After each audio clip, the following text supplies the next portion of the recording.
నమస్కారం. City news కి స్వాగతం. వినికొండ పట్టణంలోని నూజండ్ల రోడ్డులోని డిగ్రీ కాలేజ్ వద్ద గల అండర్ గ్రౌండ్ రైల్వే బ్రిడ్జ్ కింద నీరు నిల్వ ఉండి పాదచారులకు వాహనదారులకు ఇబ్బంది కలుగుతుందన్న సమాచారంతో మున్సిపల్ కమిషనర్ సుభాష్ చంద్రబోస్ సదరు ప్రదేశంను పరిశీలించి నీరు నిల్వ ఉండకుండా చర్యలు తీసుకోవాల్సిందిగా సిబ్బందికి సూచనలు జారీ చేశారు.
వినికొండ పట్టణంలోని స్థానిక గీతాంజలి రెసిడెన్షియల్ స్కూల్ మరియు నెక్స్ట్ జెన్ కిడ్స్ వారి కల్చరల్ ఫెస్ట్ 2K25 వేడుకలను ఘనంగా నిర్వహించారు. ఈ సందర్భంగా ఏర్పాటు చేసిన కార్యక్రమంలో చిన్నారులు సందడి చేశారు. గీతాంజలి స్కూల్స్ వ్యవస్థాపకులైన ఎండ్లూరి శేషగిరిరావు ముఖ్య అతిథిగా పాల్గొని చిన్నారులకు శుభాకాంక్షలు అందించారు. ఈ సందర్భంగా వారు మాట్లాడుతూ చిన్నారులు విద్యతో పాటు పలు రంగాలలో రాణించాలని, అప్పుడే సంపూర్ణమైనటువంటి విద్యార్థిగా నిలబడతాడని పిలుపునిచ్చారు.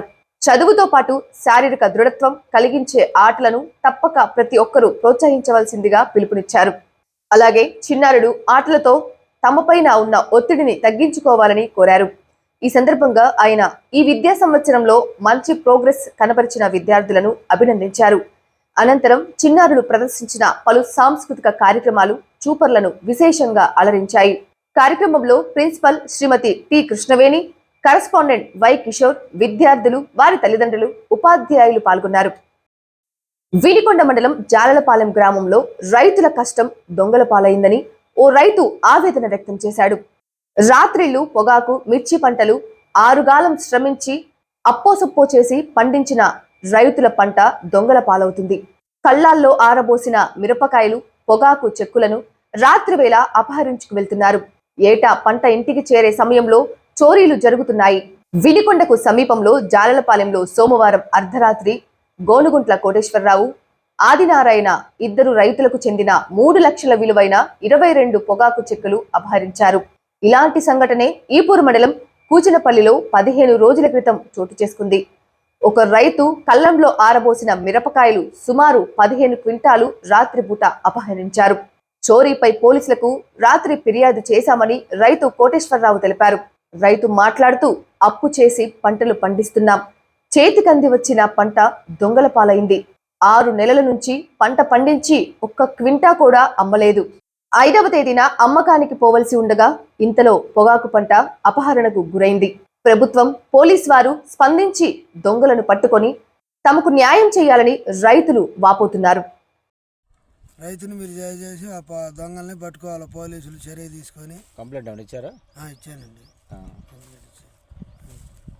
ఎవరు కాపలా లేరా? కాపలా ఎవరు లేరండి. ఇక్కడ మిరగాయ కాలాలు దాదాపు 4-5 సంవత్సరాల నుంచి పోతాను. ఇంతవరకు ఎవరు ఒక కాయ పోవాలా, మాకు అనుమానం లేదు. ఇల్లు దగ్గర కాబట్టి ఊరమ్మటే కదా, దూరం అయితే పోయి పనుకుంటాం. పనుకున్నా కానీ వాళ్ళు దొంగలు వచ్చినప్పుడు కొడితే చేసేది ఏముందండి, వాడు సిద్ధానికి వస్తారు కదా. దొంగతనం చేసి ఏది తోటికి జరగల మా ఊర్లో అయితే. తోటికి ఇదే ఫస్ట్ టైం. ఎన్ని చెక్కులు? మా 16 చెక్కులు నాయి గోనుగుంట్ల కోటేశ్వరరావు, గోనుగుంట్ల ఆదినారాయణ 6 చెక్కులు, మొత్తం 22 చెక్కులు. ఎవరి మీద అనుమానం ఉందా మీకు? ఊర్లో అనుమానం ఎవరి మీద లేదు. ఇదే ఫస్ట్ టైం. ఇదే ఫస్ట్ టైం. కాపలా అయితే ఎవరు లేరు. ఇంతకీ ఎవరైనా కానీ ఊర్లో వాళ్ళు ఒకళ్ళు ఉంటారు, ఎవరన్నా కానీ మనకు అనుమానం లేదు.